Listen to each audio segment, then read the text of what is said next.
Welcome to the Marathon Oil second quarter earnings conference call. My name is Vanessa, and I will be your operator for today's call. At this time, all participants are in a listen-only mode. Later, we will conduct a question-and-answer session. During the question-and-answer session, with your question, you can enter the queue by pressing star, then 1. Please note that this conference is being recorded. I will now turn the call over to Guy Baber, Vice President of Investor Relations. Thanks, Vanessa, and thank you to everyone for joining us this morning on the call. Yesterday, after the close, we issued a press release, a slide presentation, and investor packet that address our second quarter 2021 results. Those documents can be found on our website at marathonoil.com. Joining me on today's call are Lee Tillman, our Chairman, President, and CEO, Dane Whitehead, Executive VP and CFO, Pat Wagner, Executive VP of Corporate Development and Strategy, and Mike Henderson, Executive VP of Operations. As always, today's call will contain forward-looking statements subject to risks and uncertainties that could cause actual results to differ materially from those expressed or implied by such statements. I'll refer everyone to the cautionary language included in the press release and presentation materials, as well as to the risk factors described in our SEC filings. And with that, I'll turn the call over to Lee, who will provide his opening remarks. We will also hear from Dane and Mike today before we get to our question and answer session. Lee? Thank you, Guy, and good morning to everyone listening to our call today. I want to begin by once again thanking our employees and contractors for their continued dedication and hard work in putting together another quarter of outstanding execution. It is their hard work that makes all of the accomplishments that we will discuss today possible. The combination of our high-quality multi-basin portfolio, our differentiated execution, and our commitment to capital discipline are driving truly exceptional results for our company. During second quarter, we generated $420 million of free cash flow, bringing free cash flow generation through the first half of the year to over $860 million. For our $1 billion full year 2021 capital budget, assuming $65 WTI and $3 Henry Hub, we now expect to generate $1.9 billion of free cash flow this year. This corresponds to a free cash flow yield north of 20% at a reinvestment rate of just 35%, and a corporate free cash flow break-even well below $35 per barrel WTI. A powerful combination of results that we believe differentiates us against any company in our sector as well as the broader market. We are successfully delivering on all of our financial, operational, and ESG-related objectives. We remain fully committed to capital discipline and our $1 billion capital program. As I've said many times, our budget is our budget, and we won't raise our spending levels with stronger commodity prices, but will simply generate more free cash flow. Supported by such strong performance, we have just raised our quarterly base dividend by 25%. This is the second quarter in a row that we have increased our base dividend. We are also accelerating our balance sheet objectives, pulling forward achievement of our gross debt target, which will drive a shift in our return of capital focus toward equity holders. Further, we are enhancing our return of capital framework, now targeting at least 40% of our annual cash flow from operations to equity holders in a $60 per barrel WTI or higher price environment, while still retiring future debt at maturity. This is one of the most significant return of capital commitments to shareholders in our sector. Perhaps most importantly, everything that we are doing is sustainable. The proof point for this sustainability is our 5-year benchmark maintenance scenario. We previously highlighted that this scenario can deliver around $5 billion of free cash flow from 2021 to 2025 in a flat $50 WTI price environment, with corporate free cash flow break-even below $35 per barrel throughout the period. Updating our scenario for a flat $60 per barrel WTI price deck highlights the power of our balanced but oil-weighted portfolio and the significant leverage we have to even modest commodity price support. At $60 flat WTI and an average reinvestment rate of 40%, we can deliver around $8 billion of cumulative free cash flow through 2025, or more than 90% of our company's current market capitalization. Integrating our updated capital allocation framework with this maintenance capital scenario provides clear visibility to a leading return of capital profile. Over $1 billion of capital return to equity holders per year in a $60 per barrel environment. And this consistent financial delivery is underpinned by well over a decade of high return inventory across 4 of the most competitive U.S. resource plays, complemented by our free cash flow generative EG integrated gas business. Finally, the ongoing pursuit of ESG excellence remains foundational to our strategy. Safety remains our top priority. Our first half 2021 safety performance, as measured by total recordable incident rate, stands at 0.29 and follows on from 2 consecutive years of record-setting company safety performance. We have taken a leadership role in governance, particularly when it comes to reshaping executive compensation. We have reduced compensation for executives and the board while also optimizing our framework for better alignment with shareholders and the financial metrics that matter. This includes the elimination of all production and growth targets, as well as the introduction of a cumulative free cash flow target in our long-term incentive program. And last but not least, we remain hard at work to reduce our GHG emissions. We continue to make progress toward achieving our GHG intensity reduction target of 30% in 2021, a metric hardwired into our compensation scorecard, as well as our goal for a 50% reduction by 2025, both of these relative to our 2019 baseline. With that brief overview, I would like to turn it over to Mike Henderson, our Executive Vice President of Operations, who will provide an update on our 2021 performance. Thanks, Lee. Second quarter operational results were outstanding, demonstrating that we remain firmly on track to achieve or outperform all of the key 2021 financial and operational objectives that we established at the beginning of the year. First and foremost, our consistent operational execution is translating to strong financial outcomes. $1.9 billion of free cash flow generation, assuming $65 WTI and $3 Henry Hub, a reinvestment rate of approximately 35%, and a corporate free cash flow break-even well below $35 per barrel WTI. Operationally, we remain disciplined and focused on delivering on all of our commitments.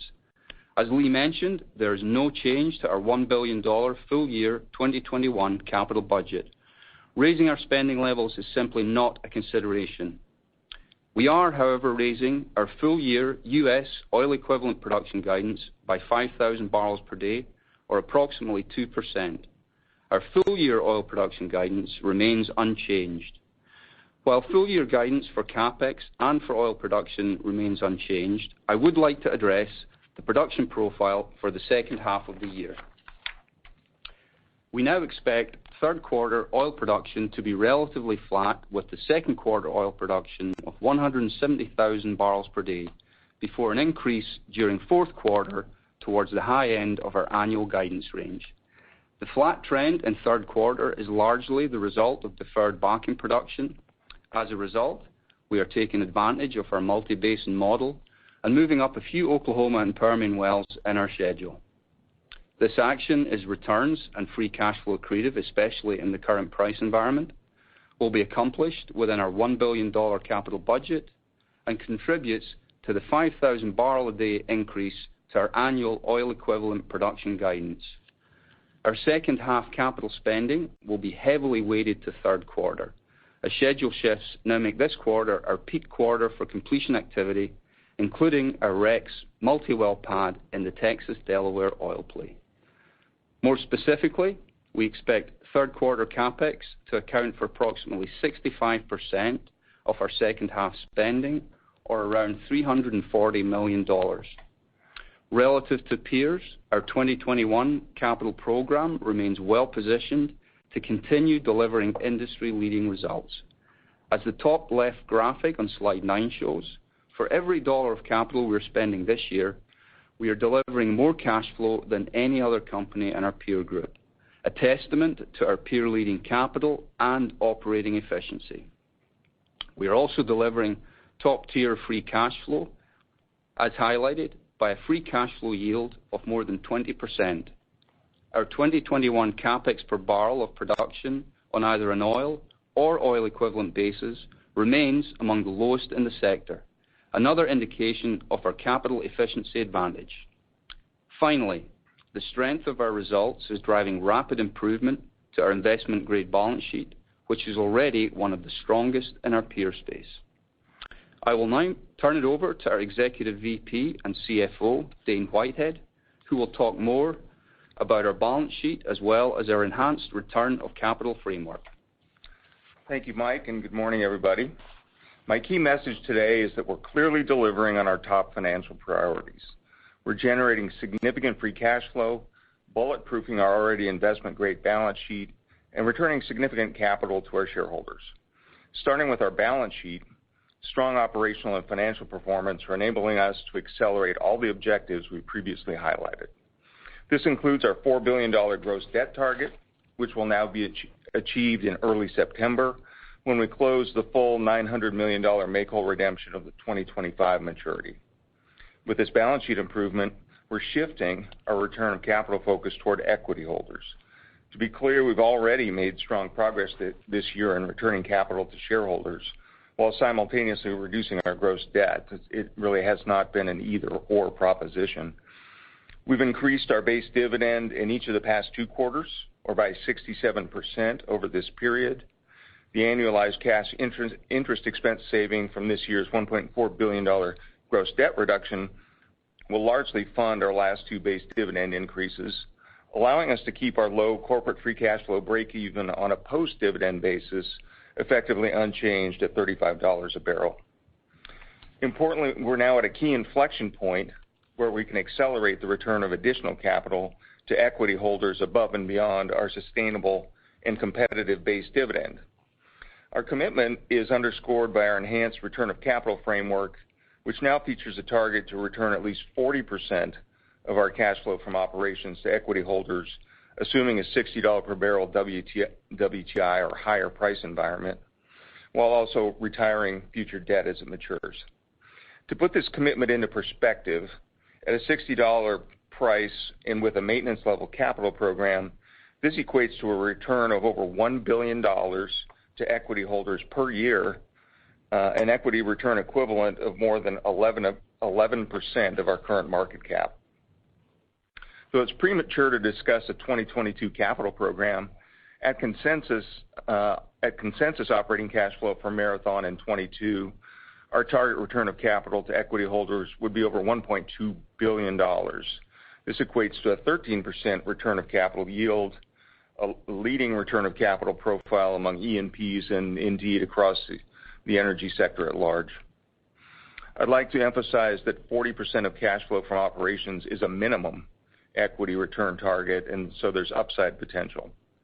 At $60 a barrel in a maintenance scenario, we'd still be building cash on our balance sheet given our low projected reinvestment rate. And importantly, we don't necessarily have to wait until 2022 to get started.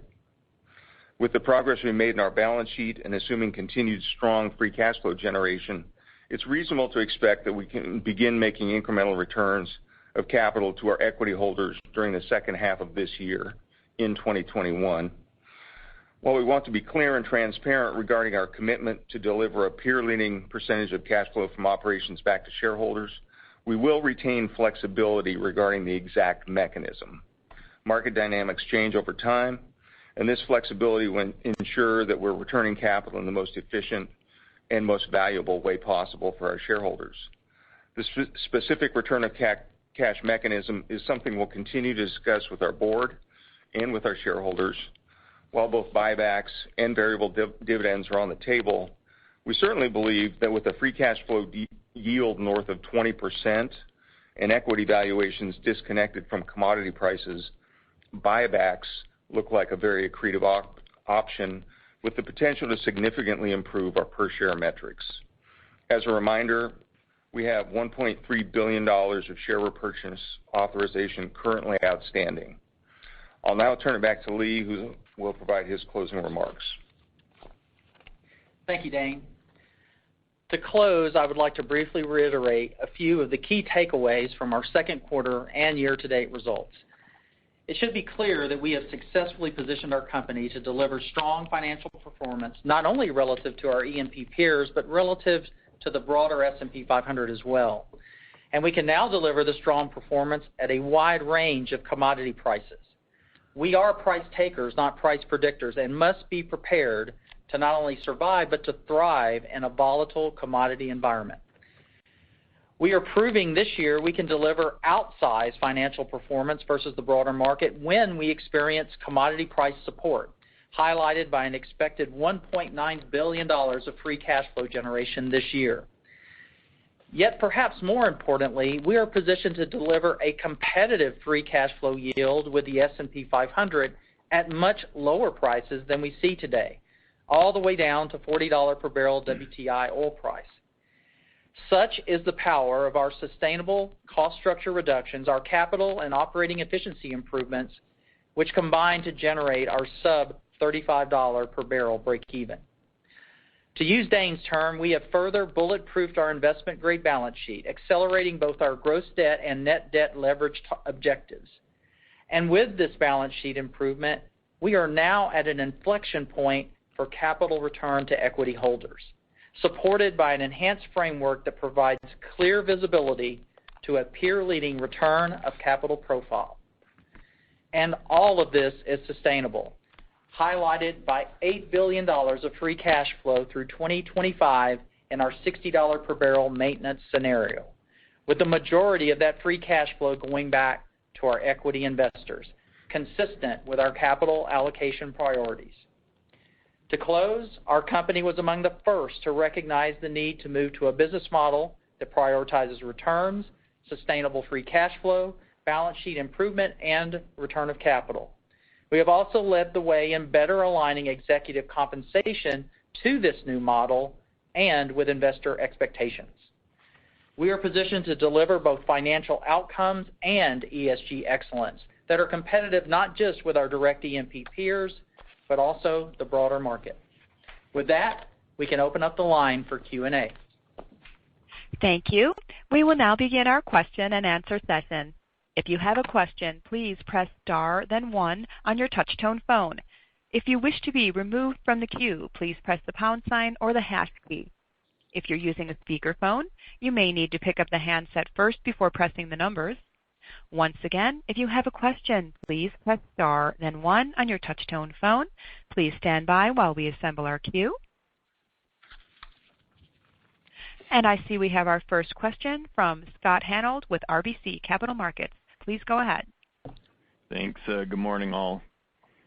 You know, I think the updated shareholder return plan is pretty interesting, exciting. You know, frankly, if I'm an investor. And Dane, I think you had made mention of, you know, look, it's, you know, something you all don't have to necessarily wait on until 2022. Can you give us a sense of, like, you know, how you think about, you know, timing? Is this, you know, more likely, like, look, once you guys get, you know, that debt reduction done in September, that's when you'd look at it? And just kind of curious on the go-forward plan, is this something you know, evaluate once a quarter is done, what the prices were, what the cash flow is, to make that determination? You know, just is there any kind of structure of just getting a sense of, you know, how we're connecting that, you know, ultimately that return with the commodity price environment?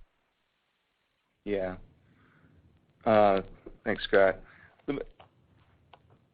So the short answer to the question, I said in my opening comments, is we feel like we can begin this enhanced return to equity holders in 2021. But let me give you a little more context than that, so you understand kind of where what I'm looking at as to when we start doing that, and then I'll get on to your question about how do we execute it.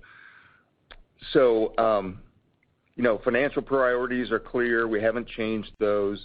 Generate corporate returns with significant sustainable free cash flow, bulletproof already investment-grade balance sheet, and return a significant amount of capital to shareholders, well ahead of schedule on our balance sheet plan, and assuming continued commodity price support and associated free cash flow, we think we can start to make incremental returns above our base dividend to equity holders in the second half of this year.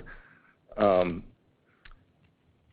the base dividend, I'll touch on that for a second. We've increased that twice now this year. The cumulative impact of that is a 67% increase year to date. At the same time, we've accelerated gross debt reduction by $1.4 billion. There's a synergy there. The annualized interest savings from the gross debt reduction will essentially pay for the dividend increases. So our post-dividend enterprise break-even is really holding flat at $35 a barrel as a result of that synergy. So getting the returns to equity holders and improving the balance sheet, I'd say walking and chewing gum, mission accomplished, but more to come. So strong operational and financial performance year to date and commodity prices have allowed us to really accelerate the balance sheet to get to what I laid out in our last quarterly call as my bogey, which is $4 billion gross debt target. We gave notice to the trustee on those 2025 bonds, the $900 million maturity yesterday, that we intend to exercise the make whole on the entire amount. It will close on September 3rd. And so after we do that make whole redemption on September 3rd, I would say it'll take a bit of time to rebuild cash to a level where we can manage intra-month sort of working capital swings without having to lean too heavily on our credit facility. But given the commodity price support we're getting right now, that should happen pretty quickly. And so with our balance sheet of goals achieved and continued, supportive commodity prices, we're right there at the inflection point where we can start moving ahead. And like I said, once we get reasonable cash level, I think of like $400 million is probably a reasonable amount, and then we can move forward. In terms of how do we execute on this thing, we've done share repurchases historically and have really approached it on sort of a ratable basis, thinking about it maybe a quarter at a time, set aside an amount of cash flow that we've already generated that we want to use to repurchase shares over that period. Was it 60 or 90 days? And then just execute it ratably, sort of dollar cost averaging into it. And you can do that seamlessly. It allows you to manage your share repurchase limits more easily, daily limits more easily when you do it that way, as opposed to try and outsmart the market and buy in bulk in big chunks. Okay, and just, part of that was too, is like that you had different payout thresholds depending on the commodity price, outlook, and I was just kind of curious, like, how do you determine, like, this is we're now looking at a 40% payout versus a 30% payout, because, obviously commodity prices right now, really point to more of a 40%, but obviously things can fluctuate. So is it on, the quarter that was just accrued or the year that was accrued, or just, the dynamics that are kind of currently in the market? And, I think you all have a high-class problem, and sort of my second question is that, when you look over each year, you've got $1 billion of cash that could come back to equity holders. Your buyback's $1.3 billion. Your base dividend's $150. So, like, you've got to do a lot more in terms of, like, giving money back to shareholders. And so obviously there's a lot of different mechanisms you can look at, but, like, how do you think about what the best way to incrementally give back? And I know it's probably a little premature for that, but if you can give us some structure, Leon, on how you think about that high-class problem of like giving money back. Yeah. So I think, Scott, was your second question, is it share repurchases or variable dividends? Yeah, I'm sorry. Just to be clear, it's you've got, like, if you look over a 3 to 5 year period, you're multiples in excess of what your buyback is right now and your base dividend. So there's a lot of room to do a lot more, right? And so, like, as an investor or an analyst, how should we think about, like, how you guys are thinking about the incremental ways of giving money back? Yeah. Okay. Well, let me talk about that first, and then we can come back to, are we targeting 40% or 30% based on fluctuations in commodity price? So buybacks versus variable dividends, it's obviously something we have discussed frequently with our board. We engage with shareholders about that on a regular basis. The bottom line is our clear commitment is to be delivering peer-leading returns back to shareholders regardless of the vehicle.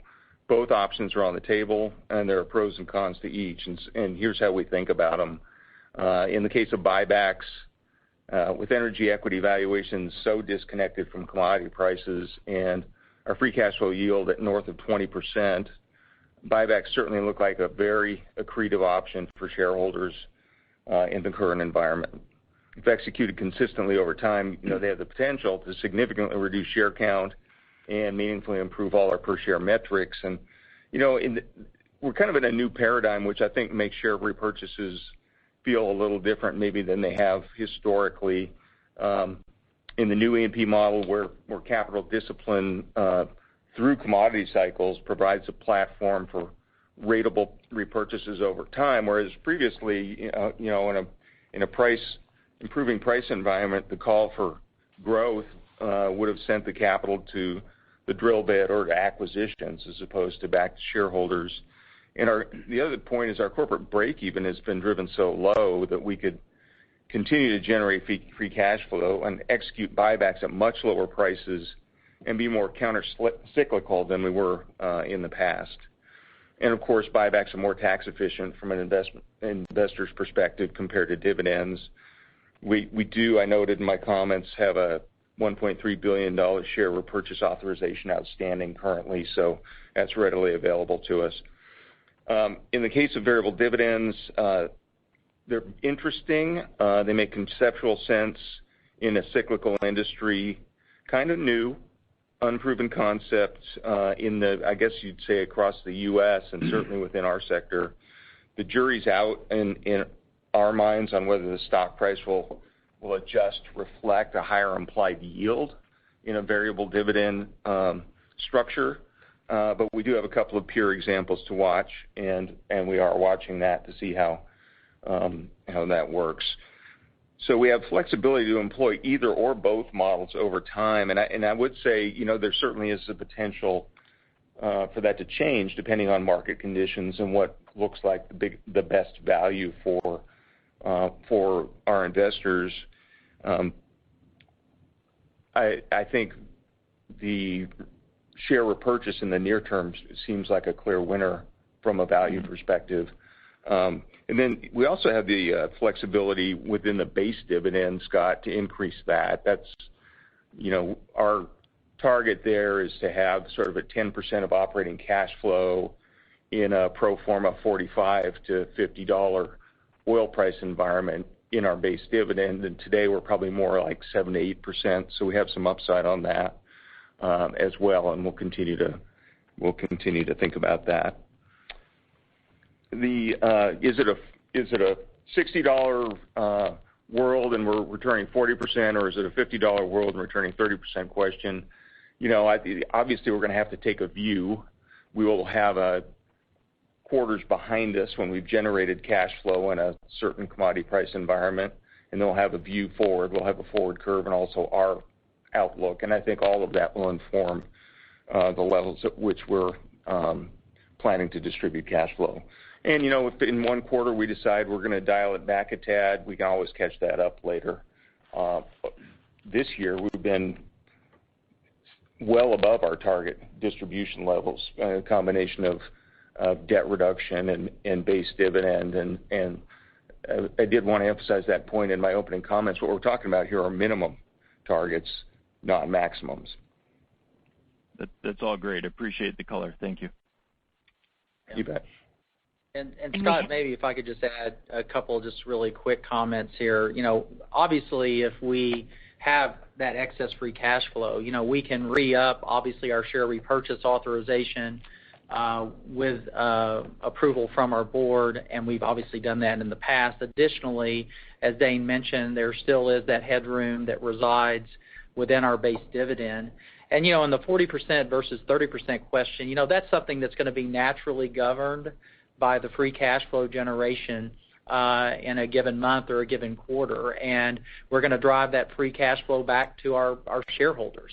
And that the 30-40% is kind of a natural outcome from that. And as Dane stated, that's a minimum objective. And if you look at the combination of our gross debt reduction of $1.4 billion and $100 million or so in base dividend this year, we're obviously well beyond that 40%. So anyway, it's a framework. It's one that we're committed to. I think what we're trying to, give investors is a strong commitment on the quantum we're going to get back to our equity holders, a good transparency on timing around that, while also preserving flexibility to get that back in the most efficient manner possible, which, as Dane said today, when we look at the facts and the market, certainly that would appear to be a leaning toward share repurchase.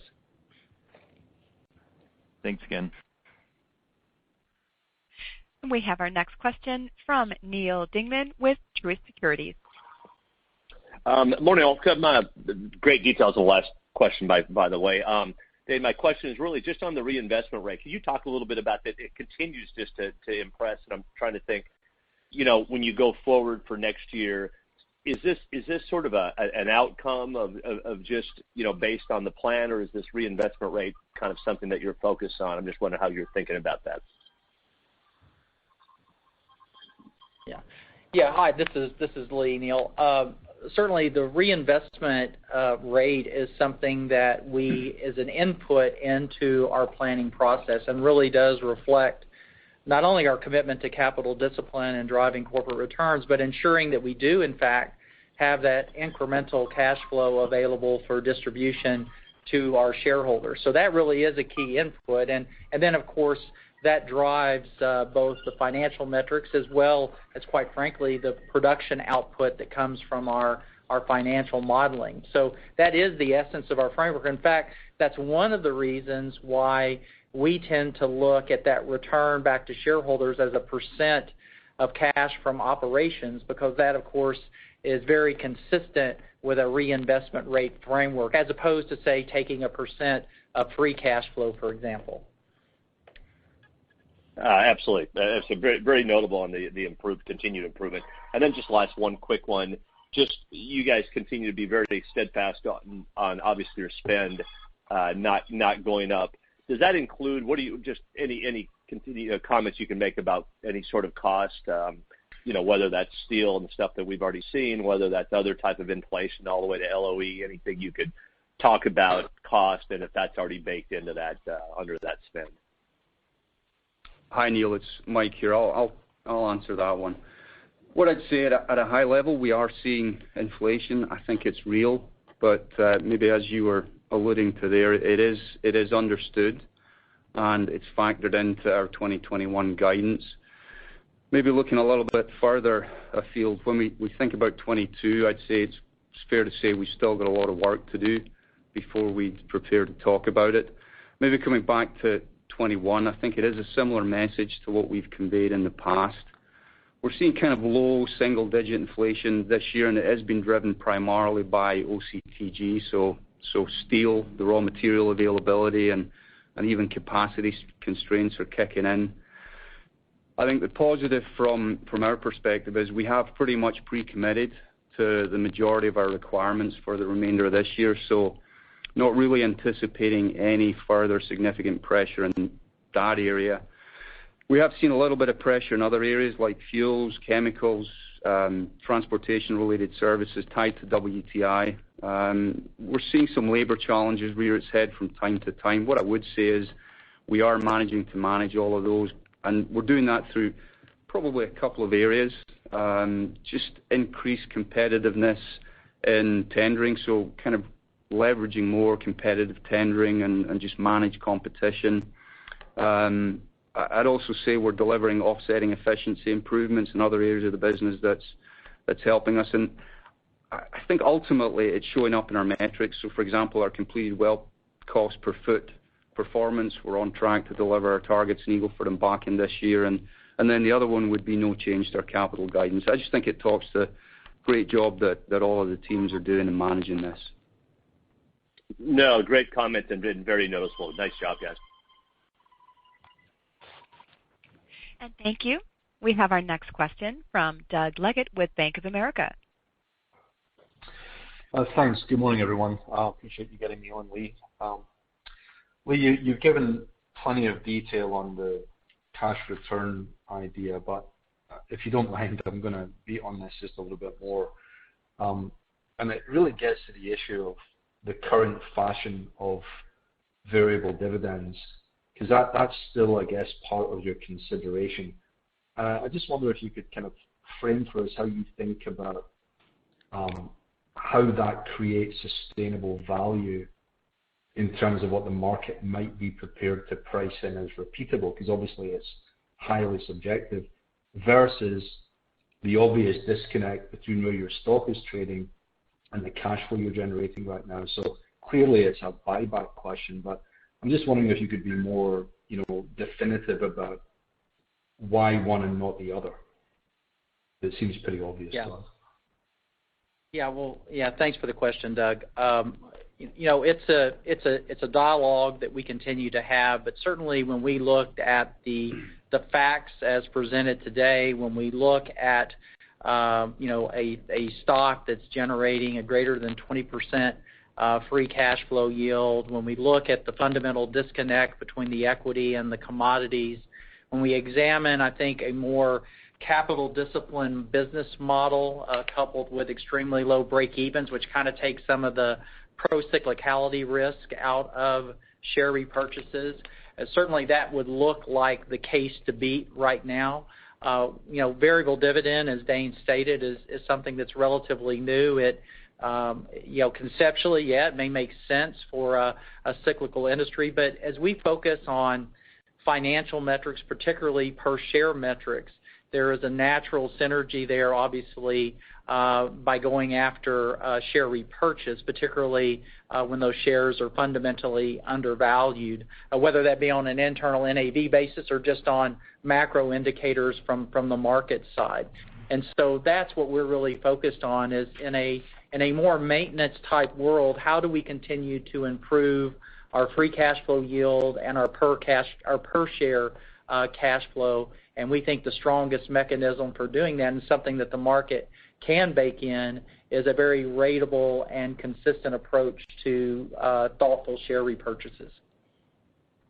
I appreciate it. I know it's been beaten pretty hard on this call, Lee, so I appreciate the answer. If I could offer just a very quick perspective, because I think it is a valid debate that's going on right now. If your equity value is your unlevered free cash flow minus your net debt, seems to me that when you take cash off the balance sheet on a backward-looking basis, it actually reduces your equity value. Just something to think about. My follow-up is hopefully a quick one. Dane, the balance sheet is obviously moving into terrific shape. How does that change your thinking about the need for policy or philosophy around hedging going forward? I'll leave it there. Thanks. Yeah, it's a great question. It definitely factors into our thinking on hedging. Really, hedging is one element of sort of overall enterprise risk management, and the less stress your balance sheet can get in a lower commodity price environment, it kind of takes the real strong impetus out of being heavily hedged. It's still a tool in the toolkit for us. We've been fairly circumspect about entering into new hedges in 2022. We've just kind of dipped our toe into the water there. Given the shape of the curve, we just haven't wanted to go in whole hog, and I think that's been borne out to be a good judgment so far.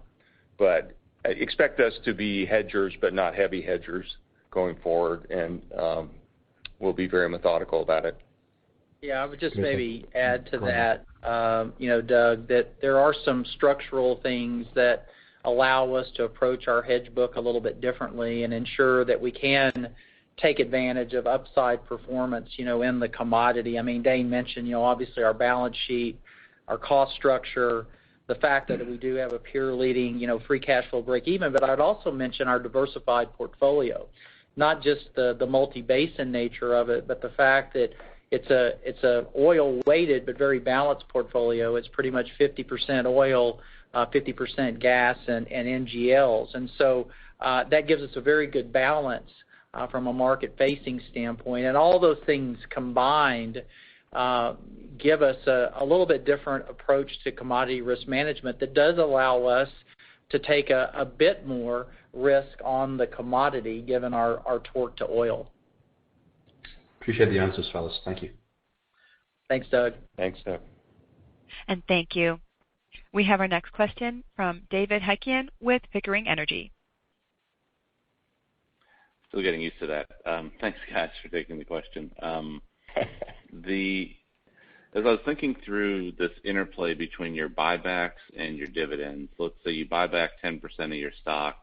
You're trying to balance the 10% of cash flow into dividends. Should we think about, as shares go down, your base dividend basically goes up to keep the total dollars in that kind of 8 to 10% of operating cash flow? So you really are kind of getting a double benefit if you balance that through each year as you go forward. Yeah, David, that makes sense. Just as you stated it, the synergy that we got from paying down debt and cutting interest expense and being able to redeploy that to base dividend, you get sort of a similar synergy when you're buying back shares. You're taking shares out of the system. The remaining shares can get sort of a higher dividend allocated to them. So it all works pretty well once you get it rolling. Yeah, and importantly, David, and you described it very, very well, that kind of virtuous cycle you described allows us to keep our enterprise break even including the dividend, well below $40, which is, critical. Again, as we just kind of talked about commodity risk management and volatility, we want to make absolutely sure that we continue to protect that enterprise break even. And like you said, as we reduce the share count, the absolute cost of our dividend load goes down, which provides us more headroom for those existing shareholders to consider incremental base dividend increases. Mm-hmm. Yeah, it keeps that burden of the dividend that some of the larger companies Correct. had to cut in the past off. That totally makes sense. I was just making sure I was thinking about that right on an annual basis. I like the model. Yep. It's good.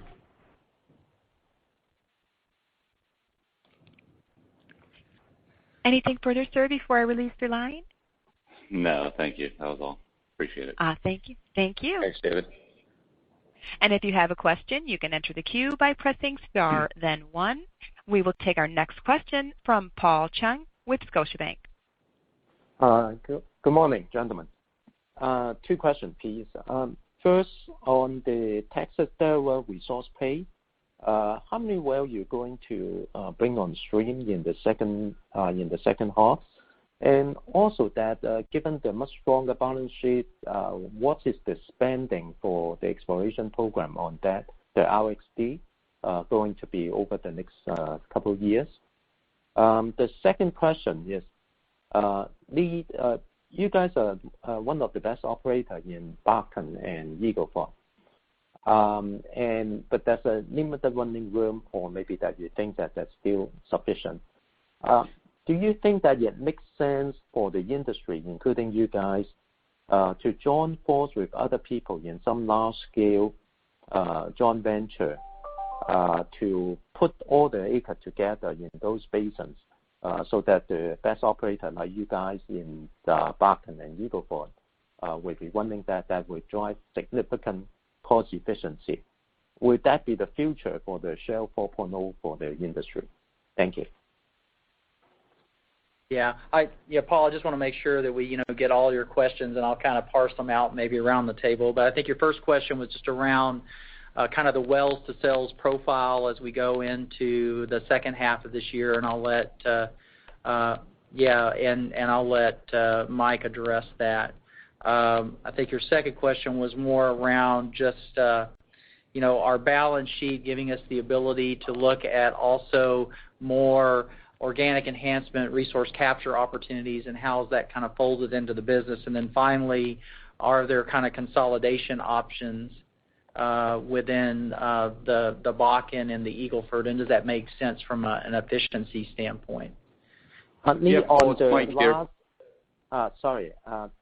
Lee, on the last question, it's not so much about M&A, but it's like just a joint venture that you're not losing the ownership. You just pull the asset together. Because, a lot of people don't want to lose the ownership of the asset.